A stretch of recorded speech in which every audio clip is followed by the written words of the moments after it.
Why don't we turn the Nile water issue from a disuniting issue to a cooperative issue? I agree with you 100%. But so if you all agree and the Egyptians agree, where is the problem then? But if it's going to be a cooperative agreement, I have to accept that you should benefit, and you have to accept that I should benefit. There should be mutual recognition of each other's interest. 1959 agreement does not recognize the interest of 7 of the 9 countries. It recognizes the interest of 2 countries. And so long as you insist that only the interest of the 2 countries matter, then you are closing the door for cooperation. The first step for cooperation is recognition of each other's interest and recognition of the need of a win-win solution. That is what we are lacking now.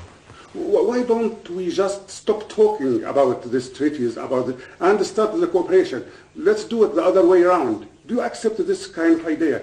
Let's stop talking about the treaties. Let's the Commission talk. The negotiations go on, and let's start talking and working on cooperation issues. If we agree that these old agreements are left aside and that we need to work on a new alternative, we have no problem. We should be able to talk about it.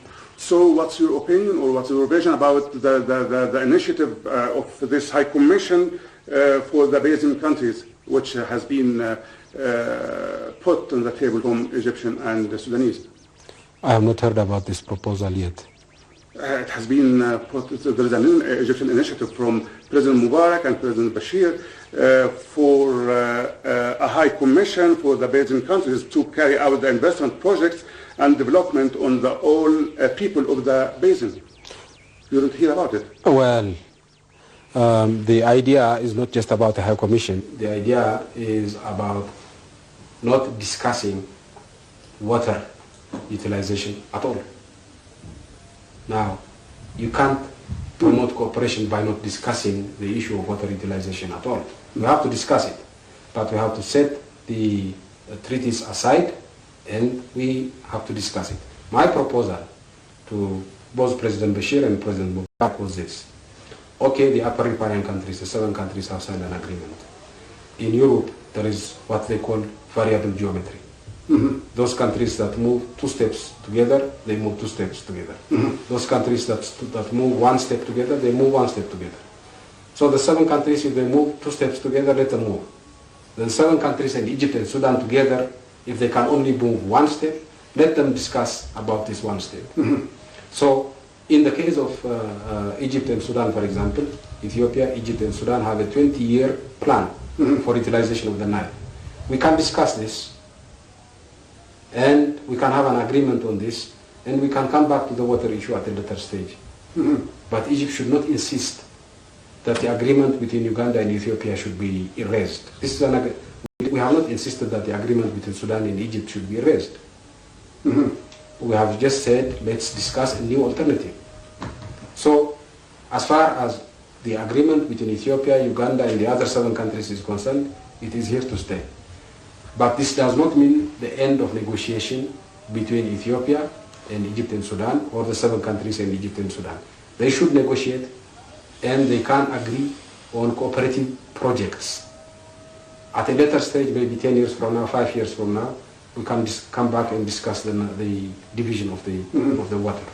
Have you reached to a block end for this issue, or do you think you are optimistic about the future of the relation between the whole basin countries?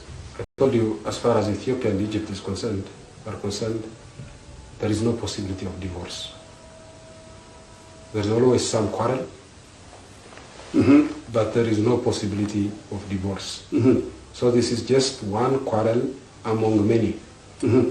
There will not be divorce between Ethiopia and Egypt. Mm-hmm. We'll continue to work together, we'll continue to discuss. Sometimes we quarrel, sometimes we agree. That has been the case for thousands of years, so there is nothing new. Some quarrel today, we'll manage it, we'll move forward. We'll find an agreement maybe 5 years from now or 5 months from now, I don't know. But we'll find an agreement. But there is no possibility of breaking Egypt and Ethiopia. The Nile has sewn the two countries together. It is impossible to break them apart. Yeah. So in this case, if you are talking about we can have another 5 years, we can reach to an agreement after 5 years or so. Why did you put a period of 1 year for Egypt and Sudan to sign the agreement, or what's going on after that? What are you going to do after this year? We have suspended. You see, we agreed, the 7 countries agreed. 5. Yes, 5, but the 2 others are also coming out. They agreed, but they are not going to implement their agreement for 1 year. Mm-hmm. If Sudan and Egypt come and join us in 1 year, then all of us will start at the same time. If Egypt and Sudan do not join us in 1 year, the 7 countries will go together, and the 7 will then negotiate with Egypt and Sudan on a different agreement. So the 1 year is suspending of the agreement. We have signed it, but it is not implemented. It is suspended for 1 year. Can you reach to another agreement, to suspend this agreement for another few years until you reach to the agreement which you are looking for, and we can all together reach to it? Can Sudan and Egypt suspend the 1959 agreement for 1 year or 2 years? Can we put cooperation first before talking about treaties and agreements? It's the same thing, you see. The agreement between Egypt and Sudan has not stopped us from negotiating. Yeah. The agreement between the 7 countries should not stop us from negotiating. We are putting for us an agreement similar to the 1959 agreement.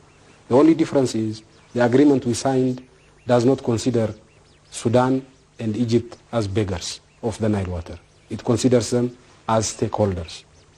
Whereas 1959 agreement considers the 7 countries not as stakeholders, but as beggars. That is the only difference. So let this agreement stay where it is. Let the Egyptian-Sudanese agreement stay where it is. Let's negotiate on a new way of moving forward, a win-win alternative. It can be done. If I ask you to give a short statement to the Egyptian people about this issue in a couple of sentences, what are you going to tell them? I'm going to tell them no project in Ethiopia is designed to starve or fundamentally harm Egypt. Ever. This will not happen. This is not happening.